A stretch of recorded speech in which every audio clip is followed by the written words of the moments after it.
Hi students, how are you? Today I plan to explain you the main chapters of this course. మన ఈ English కోర్సులో ముందుగా return English గురించి వివరించిన తర్వాత స్పోకెన్ ఇంగ్లీష్ చాప్టర్లకు వెళ్దాం. స్పెల్లింగ్ మిస్టేక్ లేకుండా రాయాలన్నా పలకాలన్నా మనకు రిటన్ ఇంగ్లీష్ మీద పట్టు ఉండాలి. అదేవిధంగా మన అభిప్రాయాన్ని ఇంగ్లీష్లో చెప్పాలంటే స్పోకెన్ ఇంగ్లీష్ నేర్చుకోవాలి. గ్రామర్ ఆధారంగా నేర్చుకోవడం వల్ల బేసిక్ పాయింట్స్ తెలుస్తాయి. Okay, let's start the class. Here given 5 chapters on silent letters, pronunciation, alphabets, written English and also spoken English.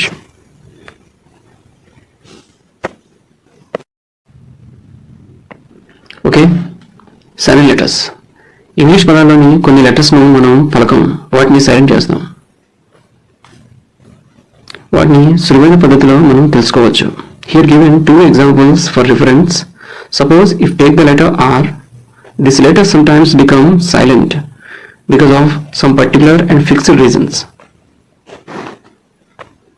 And next, the reason is if there is the absence of any vowel letter after the letter R, the letter must be silent. That is the main reason here. So here given some reasons. Okay, చూడండి ఇక్కడ R తర్వాత AEIOU ఉంది చూడండి. So ఈ are తర్వాత AEIOU అనే ఈ oval letters రాకపోతే, ఆప్షన్స్ అయితే ఈ ఆర్ అనే లెటర్ సైలెంట్ అయిపోతుంది. ఫర్ ఎగ్జాంపుల్ కింద చూడండి. So here given girl. In this word girl the R is silent because there is no any vowel letter after the letter R. R తర్వాత vowel letter లేదు చూడండి, constant L వచ్చింది కాబట్టి are తర్వాత oval లేదు కాబట్టి గర్ల్ అనే పదంలో ఆర్ సైలెంట్ అవుతుంది. చూడండి ఆ ప్రొనౌన్సియేషన్ నేను తెలుగులో రాశాను. ఇక్కడ గర్ల్ అంటారు ఫారినర్స్, మనమైతే గర్ల్ అంటాం, బట్ ఫారినర్స్ మాత్రం వెస్టర్న్ పీపుల్ మాత్రం ఏమంటారంటే గర్ల్ అని చదువుతారు కానీ గర్ల్ అని చదవరు. అలాగే నెక్స్ట్ ఆర్మీ. ఆర్ తర్వాత ఓవెల్ లెటర్ లేదు చూడండి, ఏఈఐఓయు అనే ఓవెల్స్ అనేవి లేవు, ఎం అనే కాన్స్టెంట్ వచ్చింది కాబట్టి ఆర్ తర్వాత ఓవెల్ లేదు కాబట్టి ఆర్ సైలెంట్ అయింది. మనం ఆర్మీ అంటాం, ఓకే ఇండియన్స్, మన ఇండియన్ యొక్క ప్రొనౌన్సియేషన్లో మాత్రం ఆర్ పలికేస్తాం మనం ఆర్మీ అని, బట్ ఫారిన్ పీపుల్ మాత్రం సైలెంట్ చేస్తారు దీన్ని. వాళ్ళు ఏమంటారంటే సింపుల్గా ఆర్మీ అంటారు. నెక్స్ట్ ఛార్జ్ అని మనం అంటాం, బట్ ఫారిన్ పీపుల్ మాత్రం ఛార్జ్ అంటారు, ఆర్ సైలెంట్ చేస్తారు ఎందుకంటే ఆర్ తర్వాత ఓవెల్ లెటర్ లేదు కాబట్టి. నెక్స్ట్ ఈ ఆర్ లాగే సి కూడా ఒకసారి చూద్దాం. సి సైలెంట్ అవడానికి మెయిన్ రీజన్ ఏంటంటే కింద రీజన్ ఇచ్చారు చూడండి. If there is combination of SCE or SCI or SCY the letter C should be silent. అంటే ఎస్సిఐ కాంబినేషన్ కానీ ఎస్సిఈ కాంబినేషన్ కానీ ఎస్సివై కాంబినేషన్ కానీ వచ్చినప్పుడు ఈ సి అనే లెటర్ సైలెంట్ అవుతుంటుందమ్మా. ఫర్ ఎగ్జాంపుల్ సైన్స్ అనే మాట వచ్చింది, ఆ సైన్స్లో చిన్న రెడ్ కలర్లో నేను సిని నేను హైలైట్ చేశాను. సైన్స్ దాన్ని స్కైన్స్ అంటారు, ఏమంటారు సైన్స్ అంటారు ఎందుకంటే ఎస్సిఐ కాంబినేషన్ కాబట్టి. నెక్స్ట్ సీన్, సీన్ అని చూడండి ఎస్సిఈ కాంబినేషన్ కాబట్టి సి సైలెంట్ అయింది. సైత్ అనే మాట వచ్చింది, ఇందులో సి అనేది సైలెంట్ అయింది ఎందుకంటే ఎస్సివై కాంబినేషన్ వచ్చింది కాబట్టి, పైన చెప్పిన ఆ కాంబినేషన్ వచ్చింది కాబట్టి సి సైలెంట్ అయింది. కానీ కొన్ని ఎగ్జామ్షన్స్ ఉన్నాయి చూడండి, కింద స్కూల్ అని వచ్చింది చూడండి, స్కూల్, స్కేల్, స్కోర్, ఇందులో సి పలుకుతుంది, సి సైలెంట్ అవ్వదు ఎందుకంటే పైన చెప్పిన రూల్ అనేది అప్లై అవ్వట్లేదు కాబట్టి ఇక్కడ సి అనేది పలుకుతుంది. ఓకేనా? సో ఈ రకంగా ఇంగ్లీష్లో A to Z 26 లెటర్స్ ఉన్నాయి. ఈ 26 లెటర్స్లో కొన్ని లెటర్స్ సైలెంట్ అవుతుంటున్నాయి. ఆ కొన్ని లెటర్స్లో నేను ఒక 2 లెటర్స్ మీకు చెప్పాను, ఆర్ నెక్స్ట్ సి గురించి. మనం ఈ రిటన్ ఇంగ్లీష్ క్లాస్లో రిమైనింగ్ లెటర్స్ గురించి కూడా మనం క్లియర్గా చెప్పుకుంటాం. ఓకేనా? Okay, pronunciation. చాలా మందికి స్పెల్లింగ్ మిస్టేక్స్ రావడానికి ముఖ్య కారణం వే ఆఫ్ ప్రొనౌన్సియేషన్ తెలియక. Yes my dear students, first of all you have to learn how to utter or pronounce your word. If you can pronounce properly then you can write well. Here given an example on C. Okay, the various sounds of the letter C. English ఆల్ఫాబెట్లో మొత్తం 26 letters ఉన్నాయి. ఈ 26 లెటర్స్లో ఒక C గురించి మనం చెప్పుకుందాం. తర్వాత pronunciation చాప్టర్లో మీకు క్లియర్గా రిమైనింగ్ 25 లెటర్స్ ఏ సిచ్యువేషన్లో ఏ సౌండ్లు ఎలా వస్తాయో నేను చెప్తాను. ప్రస్తుతం ఏంటంటే సి అనే లెటర్ని మనం తెలుసుకుందాం. సో ఈ సి అనే లెటర్ 1 2 3 4 5 సౌండ్స్తో వస్తుంటుందమ్మా. సపోజ్ సి అనేది కొన్ని సిచ్యువేషన్లో సాగా పలుకుతుంటుంది, కొన్ని సిచ్యువేషన్లో అయితే షాగా పలుకుతుంది, అలాగే కొన్ని ఫామ్స్లో అయితే అది చాగా కూడా పలుకుతుంటుంది, అలాగే కొన్ని వర్డ్స్లో అయితే అది కాగా కూడా పలుకుతుంది. ఇంకొన్ని సందర్భాల్లో ఏంటంటే సైలెంట్ లెటర్ అంటే సి అనేది వర్డ్లో ఉన్నా సరే, పదంలో ఉన్నా సరే అది పలకదనమాట. ఒక సీకే ఇన్ని సౌండ్స్ ఉంటే మరి రిమైనింగ్ లెటర్స్ ఉన్నాయి, రిమైనింగ్ కాన్స్టెంట్స్ ఉన్నాయి, ఓవెల్స్ ఉన్నాయి, వాటికి ఎన్ని సౌండ్స్ ఉంటాయో చూసుకోండి. అయితే మనం ఏమీ ఎక్కువ కష్టపడక్కర్లేదు. కొన్ని చిన్న చిన్న రీజన్స్ మీరు ఒక్కసారి మీరు ప్రాక్టీస్ చేస్తే మీరు ఎటువంటి ఏ లెటర్కైనా సరే మీరు ఈజీగా మీరు ప్రొనౌన్సియేషన్ చేయొచ్చు. బాగా గుర్తుపెట్టుకోవడం, ప్రొనౌన్సియేషన్ బాగా వస్తేనే మీకు స్పెల్లింగ్ బాగా వస్తుంది. సో ఇందులో సి గురించి మనం మాట్లాడుకుందాం. ఫస్ట్ సి అనేది సా సౌండ్లో ఎందుకు పలుకుతుందంటే గుర్తుపెట్టుకోండి, ఇక్కడ చూడండి రీజన్ చెప్పాను నేను. సి సా కింద ఎందుకు పలుకుతుందంటే సి తర్వాత ఈ కానీ అంటే సిఈ కాంబినేషన్ కానీ, సిఐ కాంబినేషన్ కానీ, సివై కాంబినేషన్ కానీ వచ్చిందంటే ఈ సి అనేది ఖచ్చితంగా సా సౌండ్తోనే పలుకుతుంది. ఫర్ ఎగ్జాంపుల్ ఇక్కడ చూడమా, సిఈఎల్ఎల్ సెల్ అంటాం, అందుకని షెల్ కానీ, చెల్ కానీ, కెల్ కానీ మనం సెల్ అని అంటాం. ఓకే, ఈ పక్కన చూడండి నేను ప్రొనౌన్సియేషన్ ఇచ్చాను, మీనింగ్ కూడా ఇచ్చాను. చూడండి మీకు మీనింగ్ అనేది కొంచెం తెలుస్తుందని మీనింగ్ ఇచ్చాను. ఓకే, అందుకే దీన్ని సిఈఎల్ఎల్ సెల్ అంటాం. ఇది అందరికీ తెలిసిందే సిఈఎల్ఎల్ సెల్ అంటారని. కెల్ అని చెప్పాం కదా, మరి కెల్ అనకుండా చెల్ అనకుండా సెల్ ఎందుకు అన్నారు అంటే పేరెంట్స్ ద్వారాను, టీచర్స్ ద్వారాను, ఎల్డర్స్ ద్వారాను మీరు తెలుసుకుని ఉంటారు. కానీ ఇప్పుడు మీరు రీజన్ తెలుసుకోండి.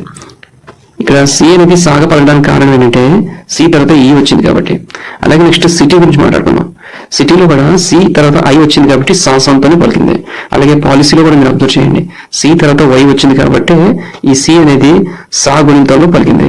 ఓకేనమ్మా, సో ఇది సంబంధించిన రీజన్స్. నెక్స్ట్ సెకండ్ పాయింట్ చూద్దాం.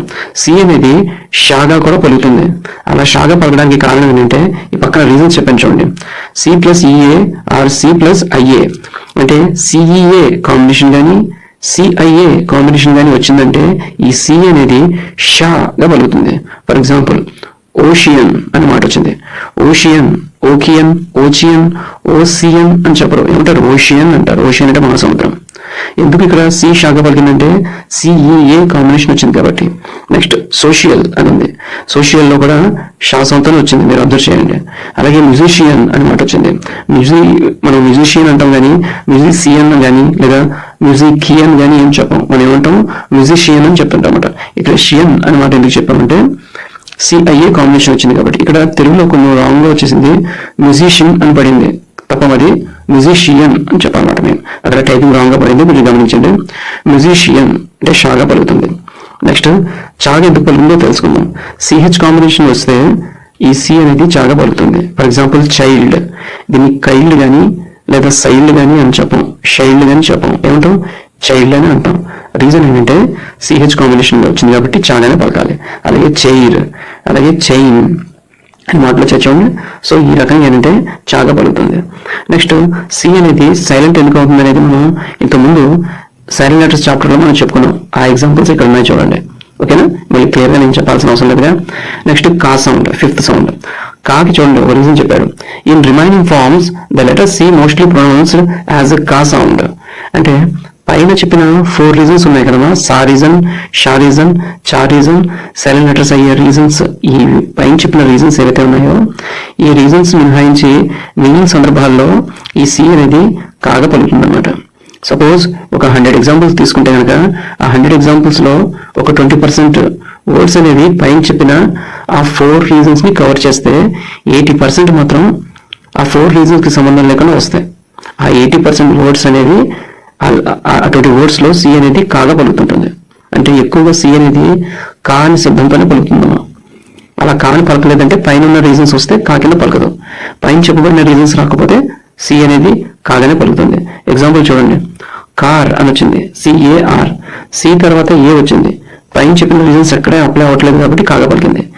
క్రాక్, కర్డ్, కాయిల్, ఈ 4 వర్డ్స్ లో మీరు గుర్తుపెట్టుకోండి, పైన చెప్పిన రీజన్స్ అసలు అప్లై అవ్వట్లేదు కాబట్టి సి అనేది కాగా పలికింది. ఓకేనా, సో ఇలాగే రిమైనింగ్ లెటర్స్ ఏవైతే ఉన్నాయో ఆ లెటర్స్ కూడా నేను క్లియర్గా ఎక్స్ప్లెయిన్ చేస్తాను.